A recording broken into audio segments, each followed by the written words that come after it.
കുഞ്ഞു ചോരക്കുഞ്ഞുങ്ങളുടെ രക്തമൊഴിക്കുന്ന കുഞ്ഞുങ്ങളോട് ആനുകൂല്യം കാണിക്കാനെങ്കിലും ഒരു കൃപ കാണിക്കാനെങ്കിലും ഈ ജൂത കല്യാണം നിർത്തിവെക്കാമായിരുന്നില്ലേ?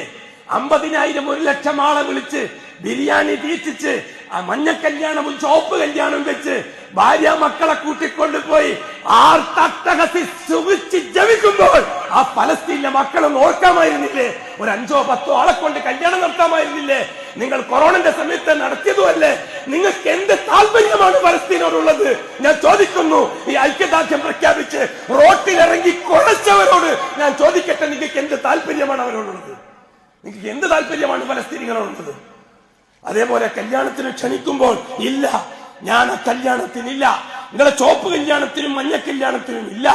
കോടികൾ ലോൺ എടുത്ത് ഹറാമിന്റെ ബിരിയാണിയും വെച്ച് പന്തല് കെട്ടി ആസ്വദിക്കുന്ന ആർഭാടത്തിന്റെ തോന്നിയവാസത്തിന്റെ ആണും പെണ്ണും ചെറുപ്പക്കാരനും ബാല്യക്കാരത്തിയും കുതിക്കുന്ന ഈ കല്യാണം എനിക്ക് പറ്റൂല.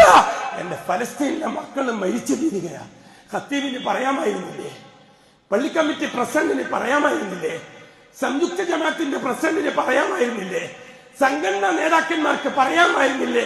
ഐക്യദാർഢ്യ സമ്മേളനത്തിൽ ഈ പാവപ്പെട്ട സാധാരണക്കാരന്റെ മനസ്സിനെ സ്വാധീനിക്കാൻ വേണ്ടി ഒരു കാലം പല്ലവികൾ പ്രസംഗിച്ചു വിടുമ്പോൾ ഇതൊന്ന് പറയാമായിരുന്നില്ലേ? ഒന്നാമതായിട്ട് ശിർക്ക് നിർത്തൂ വീട്, രണ്ടാമതായിട്ട് കല്യാണത്തിന് പോക്ക് അവസാനിപ്പിക്കൂ. ജമാഅത്ത് കമ്മിറ്റി തൽക്കാലം യുദ്ധം തീരുന്നത് വരെ കല്യാണവും ആർഭാടവും വേണ്ട. മൂന്നാമത് രാത്രി 2 മണി സമയത്ത്, രാത്രി 3 മണി സമയത്ത് മുസൽമാന്റെ വീട്ടിൽ തിരിതെളിയണം, വെളിച്ചം കത്തണം, എല്ലാ വീടുകളും 2 മണി സമയത്ത് ഉണരണം.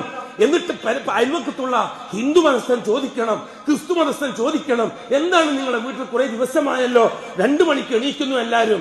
അതെ, യൻസിലുല്ലാഹു തബാറക വതആല ഫിസ്സമാഇ ദുനിയ, ഒന്നാം ആകാശത്തിൽ എന്റെ റബ്ബ് ഒന്നാം ആകാശത്തിൽ ഇറങ്ങും രാത്രി 2 മണി സമയത്ത്. ഫലസ്തീനിലെ ചോര തുപ്പുന്ന മക്കളുടെ കാര്യത്തിൽ എന്റെ അള്ളാഹിനോട് ഞങ്ങൾ കരയുകയായിരുന്നു, ഞങ്ങളെ മക്കളും കരയുകയായിരുന്നു, ഞങ്ങളെ ഭാര്യ കരയുകയായിരുന്നു. പറയിപ്പിക്കായിരുന്നില്ലേ സമുദായമേ? അതല്ലേ പ്രവാചകന്മാർ പഠിപ്പിച്ച ഏറ്റവും വലിയ ബോംബ്? അതല്ലേ പ്രവാചകന്മാർ പഠിപ്പിച്ച ഏറ്റവും വലിയ മിസൈൽ? സാധിച്ചോ നമ്മളെ കൊണ്ട്? പള്ളി കമ്മിറ്റി പ്രസിഡന്റും സെക്രട്ടറിയും, ജമാഅത്ത് കമ്മിറ്റി പ്രസിഡന്റും സെക്രട്ടറിയും, സംഘടനാ കമ്മിറ്റി പ്രസിഡന്റും സെക്രട്ടറിയും 50,000 പേരടങ്ങുന്ന ആർഭാട കല്യാണത്തിൽ മുമ്പിലത്തെ സീറ്റിൽ നിന്നിട്ട് ബിരിയാണി തിന്നില്ലേ? ഒരു ഉളുപ്പുമില്ലാതെ.